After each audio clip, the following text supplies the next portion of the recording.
আমি আপনাদের ডেকেছি এবং আমার সঙ্গে আছে জেলা সভাপতি তমগ্ন ঘোষ এবং আমাদের এই লোকসভার আহ্বায়ক কিষাণ ঝাওয়ার। আজ দুটি ঘটনা ঘটে। দিন যত এগোচ্ছে নির্বাচনের দিকে নিশ্চিত পরাজয় জেনে বুঝতে পেরে তৃণমূল প্রার্থী সুদীপ বন্দ্যোপাধ্যায় অসভ্যতা করাচ্ছেন, নোংরামি করাচ্ছেন।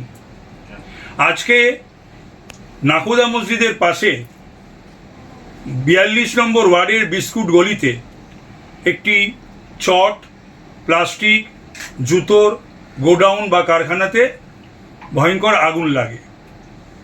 আমার নিজের বেরোনো ছিল, অন্য জায়গায় পদযাত্রা ছিল। ইনস্পাইট অফ দ্যাট আমি সেখানে খবর পাওয়ার পর আমি ছুটে যাই এবং স্বাভাবিক কারণে আমার সহকর্মীরাও সেখানে উপস্থিত ছিলেন বা আরও আসেন।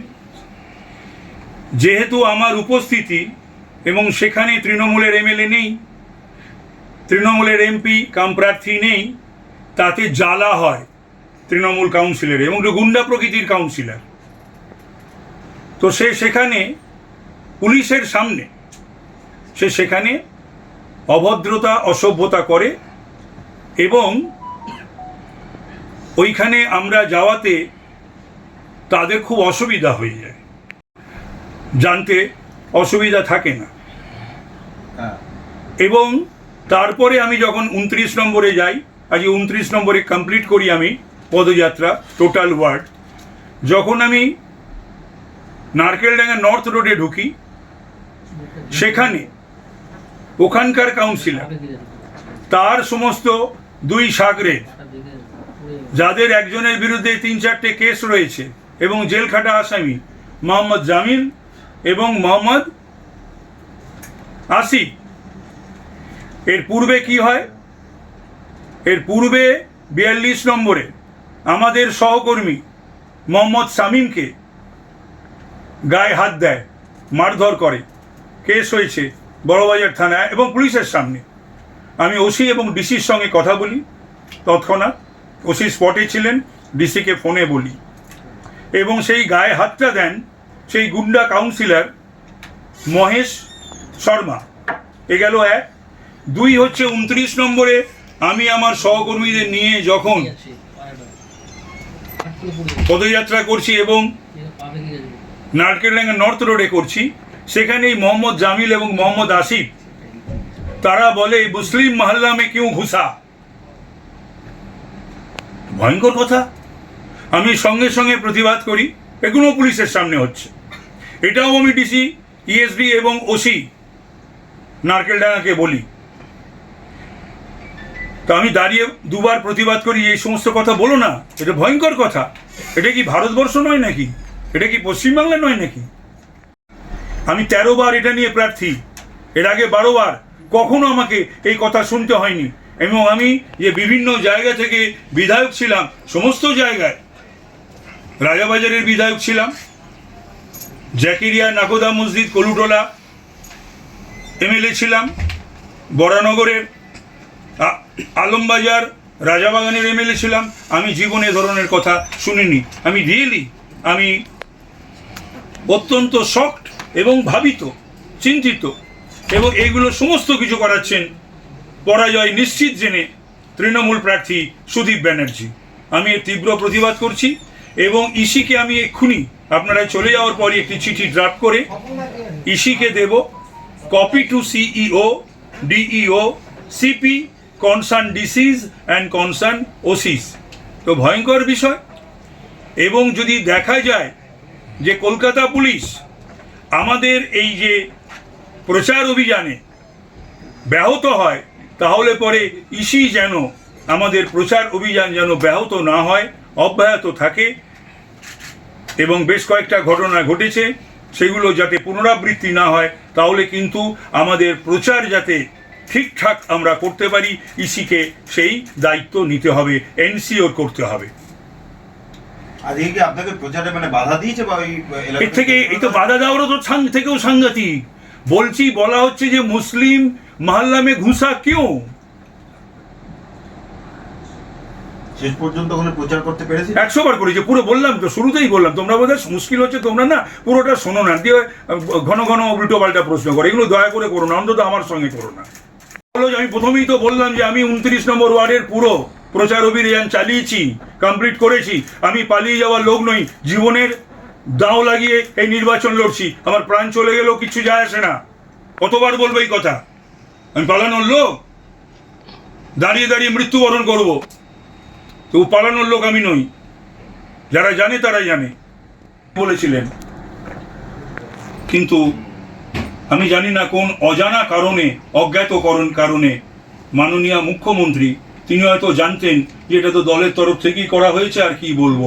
তিনি কিন্তু আমার বাড়ির প্রসঙ্গ একবারও তোলেননি, নিজেও একবারও ফোন করে ডাকেননি, বা আমার বাড়িতে কাউকে ফোন করেননি, বা কাউকে পাঠানো নেই। তো সুতরাং এই ঘটনা যদি ঘটতো ববির সঙ্গে, ববি তো এর আগে দুবার তো আমি বললাম যে একবার কারা না কারা বাজিয়েছিল, ঢিল ছুঁড়েছিল মমতা ব্যানার্জির বাড়িতে নমিনেশন না পেয়ে, আর একবার নারদা প্রসঙ্গে শুভেন্দুকে ঢাল করে, শুভেন্দুর বিবৃতিকে ঢাল করে রেফার করে অভিষেকের দিকে তীর ছুঁড়েছিল। তো এগুলো কিন্তু সব আমাদের স্মৃতিতে রয়েছে, ভুলে যেন না যায়। তারপরেও তো অভিষেক বন্দ্যোপাধ্যায়ের কাছে নাকি কটাক্ষ শুনেছিলেন ফিরহাদ হাকিম, মানে যখন শুভেন্দু অধিকারীকে ঢাল করে যখন এগিয়েছিলেন। না, এরা হচ্ছে কি, এরা যখন যেমন পারে তখন সেরকম কথাটা বলে। কারণ ব্যাপারটা হচ্ছে মমতা ব্যানার্জি না থাকলে এরা ক্যাবিনেট মন্ত্রীও হয় না, আর মেয়রও হয় না। সেটা বাংলার লোক জানে, সকলেই জানে। তো হয়েছে, তাই এত বড় বড় লেকচার দিচ্ছে, কথা বলছে। বলুন, নারদা কাণ্ড কি কেডি সিং এর টাকা দিয়ে বেসিক্যালি ঘটানো, মানে করানো? আমি কি করে জানবো? সেটা তো ওই বলেছে, আমরা শুনেছি। সেই জন্য বললাম না, নিজের বেলা আঁটি শুটি, পরের বেলা দাঁত কবাটি। কোনো কিছু কথা বলার আগে যেন একটু ভেবে চিনতে বলে, আর আমার সম্বন্ধে বলার আগে যেন অত্যন্ত ভেবে চিনতে বলে। এই গোটা বিষয়টাকে আপনি কিভাবে দেখছেন? কেন সময় চাই আমি জানি না, কেন যে সময় দেওয়া হয় তাও আমি জানি না। সন্দেশকারীর ঘটনা, আন্তর্জাতিক ক্রাইম এবং ক্রিমিনালদের একটা চক্র, সেইখান থেকে বহু অন্য রাষ্ট্রে ক্রিমিনালরা আসা যাওয়া, আবার এখান থেকে অন্য জায়গায় যাওয়া, এবং এই যে ধরা পড়েছে শেখ শাহজাহান বা তার এই সাগরেদরা, তাদেরই তো বয়ানের ভিত্তিতে ওখানে এনএসজি, তাদেরই তো বয়ানের ভিত্তিতে ওখানে সিবিআই। এই ব্যাপারেও তো মাননীয় মুখ্যমন্ত্রী বিধানসভায় বলেছিলেন ইডি টার্গেট করেছে শেখ শাহজাহানকে। তিনি একবার বলতে পারলেন না? আমাকে যেদিন আমার বাড়িতে ইডি রেড হয়েছিল, আরো দুজনেরও হয়েছিল দলের, একজন মন্ত্রী আর একজন এক্স চেয়ারম্যান। সেটা নিয়ে তো তিনি বলতে পারতেন। ওনার রিয়াকশন সবসময় বেছে বেছে, এটা সত্যি কথা, দুঃখের এবং দুর্ভাগ্যের সেই দিন ছিল, আজ নয়। তো সুতরাং এগুলো সম্বন্ধে নিশ্চয়ই আমি বলবো এবং প্রতিবাদ করবো, 100 বার করবো। এই ধরনের একটা আক্রমণ বা না, ওই তো বলেছে তো, ববি নাকি ওখানে দাঁড়িয়ে বলেছে, শুনলাম যে হ্যাঁ আমি ডিমান্ড করেছি অ্যারেস্ট। আমি তো আজকে এটাও ডিমান্ড করছি অ্যারেস্টের, যে ওই 42-এর কাউন্সিলর যে ঘটনা আজকে ঘটিয়েছে, ওকে গ্রেফতার করা উচিত। 1, 2 হচ্ছে ওই মোহাম্মদ জামিল এবং মোহাম্মদ আসিফ ওই ধরনের ভয়ঙ্কর কথা বলার জন্য ওদেরও গ্রেফতার করা উচিত। কিন্তু ফিরহাদ গিয়ে বলছে ওখানে যে গ্রেফতার করবো বলে গ্রেফতার করবেন না তো। 13 বছর ধরে এই করেছো বলেই তো তোমরা ঘরে ঘরে বাংলায় শেখ শাহজাহানের জন্ম দিয়েছো, জয় হাজরার জন্ম দিয়েছো, উত্তম সর্দারের জন্ম দিয়েছো, চালিয়ে যাও।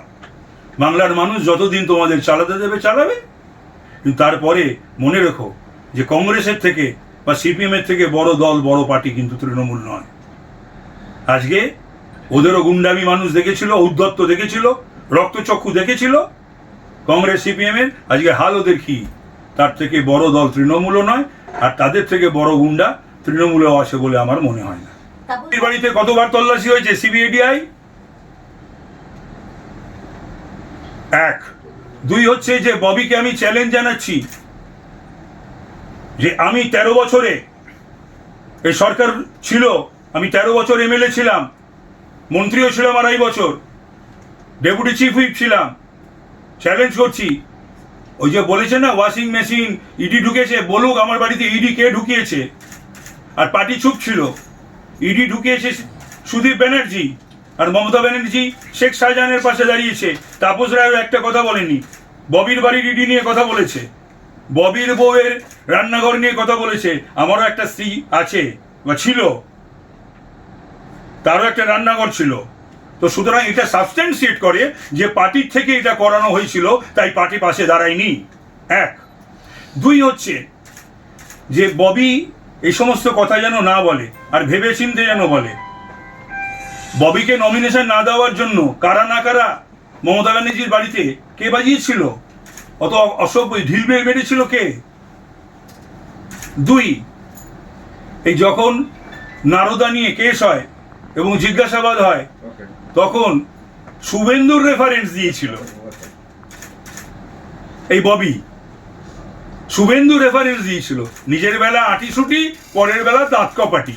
শুভেন্দুর রেফারেন্স দিয়ে অভিষেকের দিকে তীর দিয়েছিল, তীরটা ছিল অভিষেকের দিকে। এগুলো যেন ববি ভুলে না যায়। আর ববি আমার দেখা শোনা মেয়রদের মধ্যে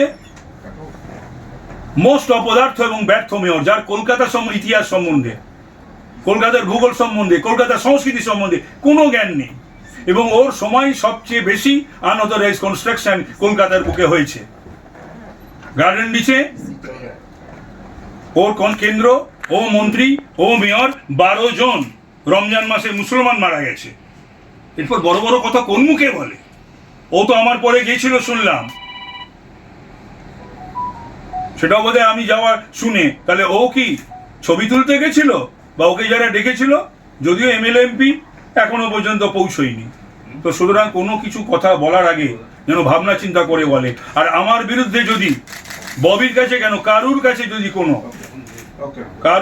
যদি কোনো দুর্নীতি সংক্রান্ত তাপস রায়ের ইনভলভমেন্ট থাকে, সেটা যেন এখনই সেটা প্রেস করে জানায়।